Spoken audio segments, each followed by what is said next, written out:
Bonjour, on se retrouve maintenant pour la petite vidéo qui va nous parler des questions. Il y a 3 questions cette semaine qui ont été posées sur Slido et j'en ai reçu une par Slido et 2 par mail direct. Et puis, on va essayer de voir un peu ces questions, qu'est-ce qu'elles vont impliquer. Une question est directement liée au texte et c'est assez rapide, la réponse. Et puis, il y en a 2 qui demandent un certain développement et qui ne sont pas tout à fait en lien avec le texte, mais quand même en lien, vous verrez. Donc la première question qui a été posée, c'était que représentent les 24 anciens et les couronnes d'or? Je pense que ceux qui ont écouté la prédication, ils ont eu la réponse parce que traditionnellement, tous les exégètes sont d'accord pour dire que c'est en fait les 12 patriarches et les 12 apôtres. En tout cas, ils sont représentants de l'Ancien Testament et du Nouveau Testament au travers de ces 24 anciens presbytéros, donc qui sont là. C'est des autorités qui sont reconnues autant du côté des Juifs que du côté des chrétiens. Et puis les couronnes d'or, comme on l'a vu, eh bien, ce sont des couronnes de vie que Dieu nous donne, mais aussi des couronnes de gloire par rapport aux œuvres qui finalement nous ont permis d'aller jusqu'au bout dans la foi. Pour ceux qui veulent avoir plus de précision, vous réécoutez le message et vous aurez tous les détails. La deuxième question qui m'est posée, c'est concernant finalement la date de l'écriture de l'Apocalypse. Et je vais vous lire la question. Que cache cette idée de dire que l'Apocalypse fut écrite avant la destruction de Jérusalem? Comment comprendre dès lors l'évocation du martyr d'Antipas, donc en Apocalypse 2,13 qu'on a vu donc la semaine d'avant, où on a parlé des églises, qui selon l'histoire serait décédé en l'an 83 environ et au plus tard en 92. Et puis dans cette question, il y avait une autre question sur le millénium, mais on ne va pas répondre aujourd'hui à cette question puisqu'on va l'aborder plus tard. Un survol global de votre part de ce 66e livre serait de bon aloi pour éviter qu'il y ait des questions de ce type dans l'attente d'arriver au bout des 17, voire des 16 semaines. Alors pour le survol, on est en train de le faire et ce n'est pas global, il faut écouter les messages l'un derrière l'autre et puis là vous aurez 2-3 idées du chapitre et de la vision de l'ensemble. Mais ce survol me donne l'occasion de parler un petit peu plus loin maintenant concernant le problème de la datation. Et c'est un vrai problème qu'on ne retrouve pas seulement dans le cadre de l'Apocalypse, mais qu'on retrouve aussi dans les autres écrits du Nouveau Testament et aussi par analogie avec l'Ancien Testament. Des bibliothèques entières ont été couvertes et ont été dites sur tout. Et il y a absolument tout à boire et à manger dans ce domaine-là. Donc, on est vraiment dans un domaine très large. Et ce n'est pas maintenant que je vais réussir à répondre à tout, mais j'aimerais quand même vous donner quelques lignes et quelques pistes. Donc, que cache donc, cette idée? En fait, rien du tout. Elle cache rien du tout. C'est simplement de pouvoir dater au plus près chaque livre dans son contexte. Et personnellement, je suis arrivé à une conviction intime que moi, je crois que Jean a écrit son évangile et l'Apocalypse avant la destruction du temple, parce que c'était évident que ce cataclysme de la destruction du temple qui n'apparaît dans aucun évangile et pas dans l'évangile de Jean non plus, même si le sujet n'est pas tout à fait le même que les autres évangiles ni l'Apocalypse, mais je pense qu'une allusion par rapport à cette catastrophe majeure aurait quand même été une bonne illustration de certaines choses et puis aussi l'occasion de montrer que Jésus a été vraiment un vrai prophète et qu'il l'a annoncé. Bref, donc le problème qu'on a par rapport à la datation, c'est qu'effectivement, si vous prenez le Wikipédia français, vous aurez plutôt la tendance 84-92 qui va être donnée, concernant Ignace, donc Antipas de Pergame et l'écriture de l'Apocalypse. Et puis, si vous regardez le Wikipédia anglais, alors eux, ils vont plutôt favoriser 68 avant donc la destruction du temple et du côté plutôt de la persécution du Néron. D'où viennent ces différences au niveau de l'histoire? C'est ça qui est intéressant de savoir. Donc, je ne sais pas si vous êtes déjà au courant, mais on appelle la patristique tout le domaine des pères de l'Église. Les pères de l'Église, ce sont les premiers chrétiens, les premiers penseurs, les premiers philosophes, donc avec une vision chrétienne et tout, qui sont dans les premiers siècles, et où il y a beaucoup de notions qui ont été débattues, comme par exemple une des grandes notions cardinales qui a été débattue, c'est toute la question de la Trinité avec le Saint-Esprit, une personne, pas une personne, Jésus, fils de Dieu ou pas, humain ou Dieu, etc. Enfin, c'était toutes des questions qui étaient là, et il a fallu des siècles jusqu'à ce qu'on arrive à une certaine entente commune sur ces choses. De la même manière avec la datation, eh bien, le premier qui est de ces pères de l'Église, donc quelqu'un qui a eu un contact au plus proche, eh bien, c'est Papias, et qui est de 70 à 155 environ, puis il venait de Hiérapolis. Pour ceux qui ont été en Turquie, c'est finalement, je veux dire, tout près de Pamukkale, ces fameuses piscines blanches qui sont là. Et en fait, c'est Laodicée qui est en face aussi, à 8 km en direction du sud, eh bien, vous avez Laodicée. Donc, Hiérapolis, qui était un de ces coins absolument super, ben, Papias était dans cet endroit-là, de 70 à 155, et lui, il dit qu'effectivement, je veux dire, l'Apocalypse aurait été écrit avant l'an 70. De même, Clément d'Alexandrie, Alexandrie en Égypte aujourd'hui, donc de 150 à 215, Origène, 155-253, et puis Jérôme aussi, qui est plus tard, 347-420, qui lui était de Bethléem-Jérusalem. Eh bien, pour eux, eh bien, l'évangile a été écrit avant la destruction du temple, et Néron, pour eux, était l'Antichrist qui était écrit dans l'Apocalypse. Les autres, plus tard, comme Denis d'Alexandrie, lui, c'était plutôt de 190-264, et il ne voulait pas croire au millénium parce qu'il pensait que finalement le contexte de persécution dans lequel était l'Église, dans sa compréhension du millénium, eh bien, c'était juste pas possible, d'où le fait que pour lui, eh bien, c'est quelqu'un d'autre qui a écrit l'Apocalypse et qui s'est fait passer pour Jean et qu'il n'est pas l'auteur et que c'est un personnage qui a été inventé. Donc, pour cela. Donc, Eusèbe de Césarée le met aussi un petit peu plus loin. Lui, c'est 270-340. Donc, vous voyez déjà, rien qu'avec ces références qu'on a là, on a déjà deux pensées différentes, mais déjà avec certains points de théologie qui commencent à apparaître, qui sont intéressants, comme notamment avec Denis d'Alexandrie, qui, compte tenu de la persécution, n'arrivait pas à voir pour lui, dans sa compréhension, le millénium qui était déjà établi, et il dit, mais c'est pas possible, c'est pas lui, donc c'est une question de raisonnement. Ce qui va se passer, c'est qu'effectivement, au XVIIIe, XIXe, XXe siècle, la haute critique négative a repris ces choses pour finalement décrédibiliser la Bible et l'autorité finalement de ces écritures et de relativiser finalement, je veux dire, la pertinence et l'autorité de ces écritures. Et certains courants de pensée, même qui sont enseignés ici à Lausanne, disent que finalement les évangiles ne sont pas les auteurs finalement qui sont là, mais c'est une école de pensée, ce sont des disciples de disciples qui ont fait dire à Jésus des choses qu'ils avaient envie. On retrouve ce même phénomène avec Finkelstein, qui est un archéologue juif actuel et qui, lui, a aussi une thèse où il pense que tout l'Ancien Testament a été écrit sous le temps de Josias pour justifier de l'unification de la royauté. Voilà, théorie, pensée, différentes choses en fonction de nos convictions, nos pensées, de ce qui nous arrange, on projette ce qu'on veut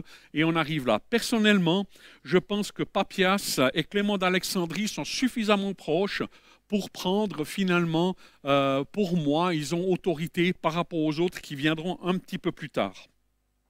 Ce qui est intéressant aussi, c'est que quand on prend sur Wikipédia, vous tapez Antipas de Pergame, sur l'anglais, eh bien, ils vont vous le mettre effectivement dans la partie avant la destruction de Jérusalem, parce qu'ils citent, eux, Andréen de Césarée, qui était un des premiers historiens qui a écrit en grec l'Apocalypse, et lui, c'est de 563 à 637, et il va même rajouter dans son commentaire de l'Apocalypse comme quoi Antipas serait mort, en fait, grillé dans un taureau d'airain, soumis justement à la torture et au martyr qui était là. Et en fait, c'est de lui qu'on tient cette légende. Et puis, naturellement, l'Église orthodoxe et catholique en ont fait un saint avec des propriétés particulières pour prier pour. Vous pouvez aller regarder sans autre, quoi. Donc, voilà un petit peu l'origine de ces différences de dates. Et ces différences de dates, c'est pas que c'est du mensonge, c'est que c'est des interprétations. Et en fonction de certaines choses, eh bien, un va favoriser plutôt cela et un autre va favoriser cela. Et pour moi, je préfère penser que, effectivement, l'Apocalypse et son évangile de Jean a été écrit avant la destruction du temple. Voilà pour juste parler de cela. Mais ça m'ouvre aussi la question sur finalement l'autorité de la Bible, ce qu'on appelle le canon de la Bible, de tous les écrits. Et je voulais juste faire un petit aparté par rapport à ça, parce que l'Apocalypse a été admise dans le canon officiel donc, des Écritures de la Bible du Nouveau Testament que par le concile de Laodicée qui a eu lieu en 397. Donc c'est là où ils ont officiellement dit « Ok, l'Apocalypse, elle fait partie du canon », parce qu'avant il y a eu toutes sortes de discussions. Certains disaient oui, d'autres non. Enfin, il a fallu pas mal de discussions. Finalement là, c'est officiel à partir de 397. Une des choses qui était intéressante, je veux dire, dans les critères qu'il y avait pour reconnaître un texte qui devait faire partie de la Bible, donc qui était canon, sous-entendu qui appartenait à cette règle, eh bien, il y avait deux critères essentiels que j'aimerais juste vous dire, qui sont vraiment importants que vous compreniez. Le premier critère, il fallait que ce soit quelqu'un qui soit l'auteur reconnu, qui soit en lien direct avec les apôtres ou avec des gens qui étaient tout proche des apôtres et qui étaient assez contemporains finalement des apôtres ou de Jésus encore mieux. Donc ça c'est le premier critère qu'il a fallu. Alors il va de soi que tous les textes que l'on a dans le Nouveau Testament font partie de cela. Même Marc, par exemple, qui n'a pas forcément connu Jésus, mais c'était le traducteur traditionnel de Pierre, puisque Pierre ne parlait pas le grec, et quand il faisait ses tournées, eh bien, il traduisait en grec, qui était l'anglais de l'époque, en gros. Et il communiquait comme ça dans les conférences, et Marc, il n'a fait que de retraduire ce qu'il avait entendu à force de traduire. Donc lui aussi a été reconnu comme étant proche justement des apôtres et qui avait cette autorité pour être là. On prend Jacques, eh bien c'était le demi-frère de Jésus qui lui avait une certaine autorité dans l'église de Jérusalem et qui était reconnu et qui connaissait les apôtres et Jésus qui était aussi reconnu comme tel. Et puis bien sûr Paul, dans ses écrits, même s'il n'a jamais vu Jésus, mais il a vu les apôtres, Pierre, Jacques, Jean à Jérusalem et autres, et qui fait qu'il a pu leur soumettre sa doctrine et être confronté et discuter ensemble pour être d'accord. Donc on voit que toutes ces personnes-là ont fait partie du temps proche de Jésus et juste des disciples qui étaient après.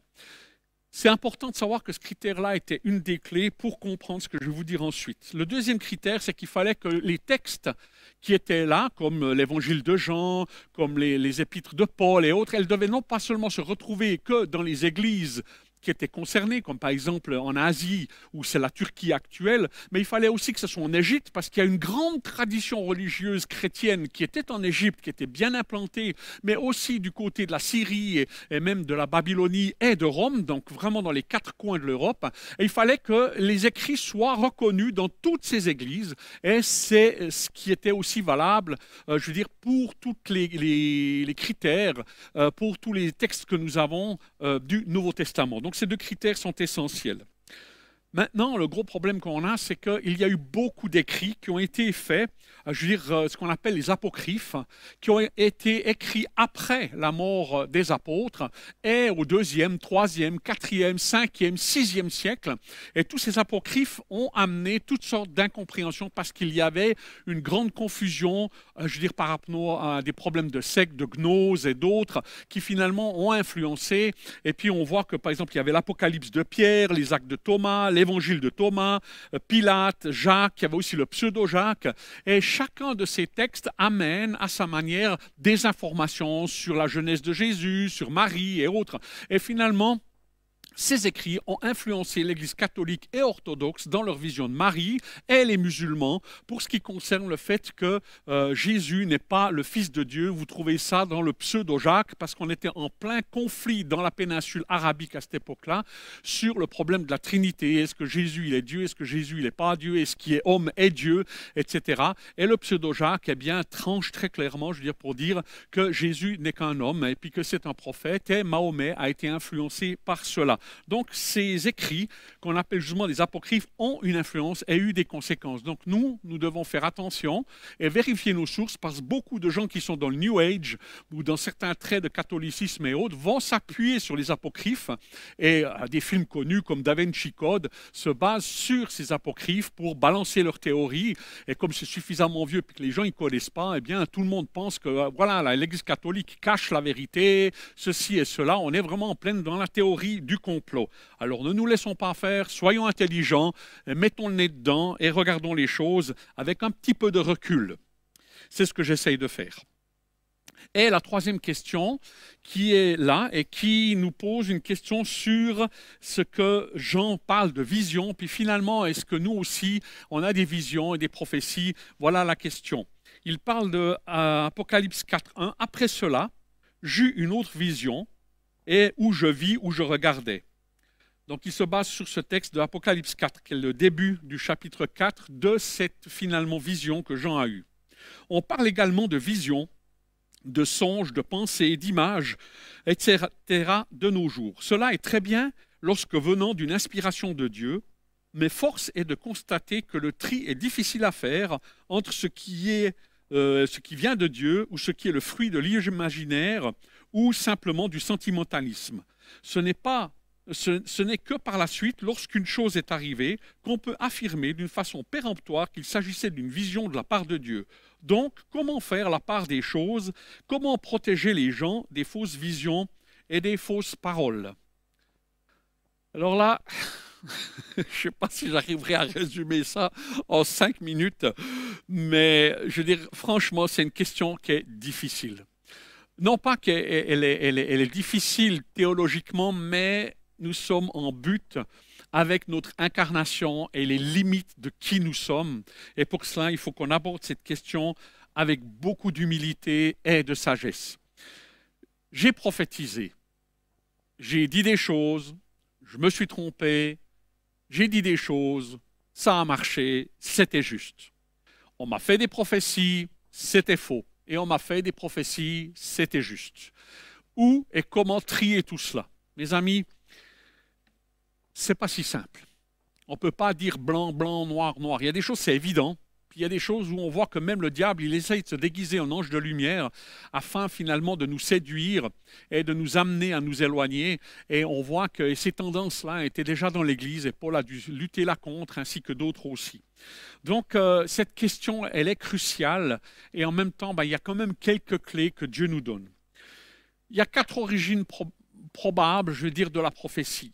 Une, on sait, c'est Dieu. Dieu peut nous parler, Dieu peut nous donner les choses. On a des exemples dans la Bible. J'ai pas mal d'exemples dans ma propre vie avec des prophéties très claires, des pensées très claires de la part de Dieu, même des soliloques où j'ai eu un dialogue avec Dieu en sachant très bien que les réponses qu'il m'a données, je les ai comprises 30 ans plus tard, pas sur le moment. Ça ne pouvait pas être de moi. C'est vraiment le Saint-Esprit qui m'a parlé, mais je l'ai compris que 30 ans après. Le diable, bien sûr, qui lui aussi peut nous influencer, qui est le prince de l'air de ce monde et qui aussi fait des théories diaboliques et dirige des hommes finalement dans des mauvais raisonnements, notamment dans le fait de croire que l'homme, il est Dieu pour lui-même et qu'il est la finalité de toute chose. Il y a aussi le troisième personnage dans tout ça, c'est moi. C'est mes aspirations, mes désirs, mes besoins, les choses que j'ai envie d'entendre, que je n'ai pas envie d'entendre, mes valeurs, mes blessures, tout ça filtre en moi et sont finalement autant de barrières qui m'empêchent de bien entendre la pensée de Dieu.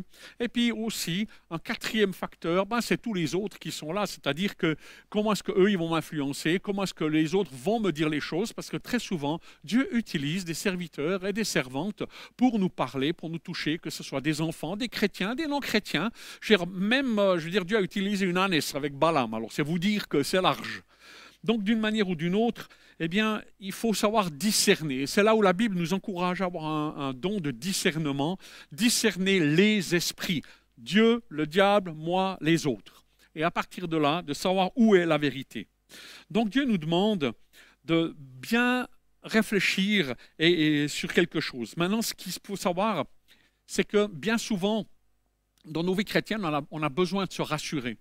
Donc, quand on veut prendre une décision qui est relativement importante dans le cadre du mariage, dans le cadre du travail, dans le cadre finalement, je veux dire, d'un ministère, d'un appel ou de quelque chose qui finalement compte, l'achat d'une maison et autres, on n'a pas envie de se tromper. Et une des manières qu'on a, c'est de crier à Dieu, de lui dire « Seigneur, révèle-moi ta volonté ». Comme ça, si, je veux dire, tu me dis les choses, je suis sûr que ça va bien marcher, qu'il n'y aura pas de problème, que tout est là. Est-ce que c'est la bonne motivation? Est-ce que le fait de vouloir se sécuriser en laissant Dieu prendre la responsabilité qu'il nous donne à nous en tant que gestionnaire, est-ce que c'est la bonne manière? De nouveau, je ne peux pas vous répondre blanc ou noir. Des fois oui, des fois non. Et ça, je ne peux pas vraiment vous dire quand Dieu va vous sécuriser puis vous dire oui, vas-y, c'est bon. Puis à d'autres fois, il te dit mais débrouille-toi, prends ton raisonnement, réfléchis, analyse et prends tes décisions, quoi. Et on se retrouve là au milieu, je veux dire, dans une tension. Et je crois que la tension, c'est toujours bon dans le sens que ça nous laisse dépendants de Dieu. Ce que je voulais vous dire, c'est aussi qu'il y a des biais de reconnaissance ou des biais de cognitifs qu'on a et qui vont nous influencer. Je vous donne un exemple. J'ai tellement envie de faire cela que quand je pose la question à Dieu, Seigneur, donne-moi un signe pour savoir si c'est ça que tu veux, que je vais tout interpréter de cette manière-là pour arriver à mes fins. Est-ce que Dieu a parlé? Non, c'est mes convictions à moi qui ont fait dire à Dieu qu'il y a certaines choses, que voilà, c'est des signes et je prends que ce qui m'arrange, quoi.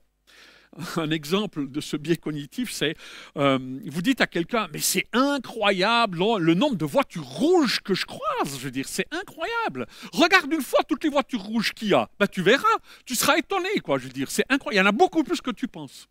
Qu'est-ce qui se passe? Le gars, il va regarder, puis il va dire, oui, c'est vrai, c'est incroyable le nombre de voitures rouges qu'il y a, quoi, je veux dire.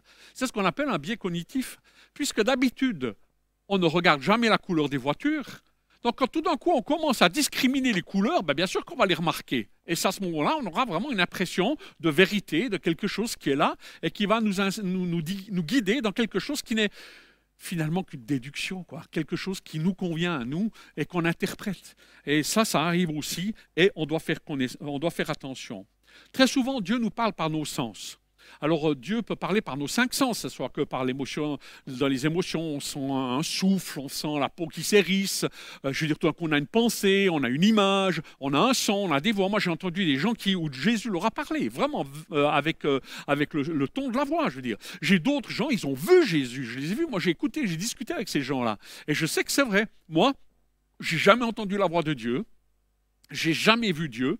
Par contre, j'ai eu des images, et notamment pour les choses de mon ministère, de mon appel, d'une manière ou d'une autre. Dieu, au tout début de ma conversion, dans les premiers jours, il m'a donné 2 visions, dont une qui s'est réalisée complètement. Et je n'ai pu le savoir qu'au moment où c'était là, et c'était un grand moment de grande difficulté dans ma vie, où j'ai vraiment tout perdu dans ma vie, et cette prophétie me disait que ça allait arriver. Et quand c'est arrivé, j'ai pu m'apaiser en me disant, ok Seigneur, je te remercie de m'avoir donné cette vision, je sais que c'est dans ton plan, même si je ne sais plus où j'en suis, je ne sais plus ce qui se passe, je suis perdu complètement, j'ai encore la foi, je crois que tu es là, et tu vas me guider, et c'est ce que Dieu a fait. Bien sûr que Dieu nous donne la parole de Dieu comme discriminant. Si vous avez une prophétie qui va à l'encontre des vérités de la Bible, stop, Dieu ne se contredit pas. Dieu ne va pas vous obliger à faire quelque chose, je veux dire, qui n'est pas dans le plan de Dieu. Et même faites attention parce que des fois, vous avez des versets bibliques qui vous disent blanc, mais vous avez aussi d'autres versets qui vous disent noir. Donc si d'une manière ou d'une autre, vous avez les 2 versets qui vous disent le contraire, soyez assez sages pour essayer de trouver que la vérité, elle se trouve entre ce pôle-là et ce pôle-là, et vous avez tout ce champ-là d'interprétation possible. Donc faites attention, mais la Bible est un très, très bon filtre. L'autre filtre que Dieu nous donne, c'est que nous puissions nous soumettre les uns aux autres, puisque la prophétie, elle doit être soumise les uns aux autres. Et quand souvent on est seul dans une prophétie, il faut vraiment, vraiment faire attention et demander à ce que Dieu nous guide et nous donne de la sagesse pour que d'autres aussi puissent nous encourager et nous fortifier dans notre intuition, dans nos pensées, d'une manière ou d'une autre.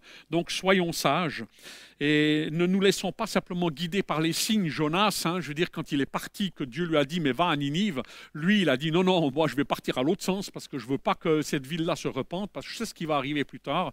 Donc il part, il arrive finalement au port, il voit un bateau qui part, et puis il prend le bateau. Ça, c'est un signe. Seigneur, tu es avec moi. Je veux dire, il y a un bateau en partance, parce que ça ne partait pas tous les jours, là.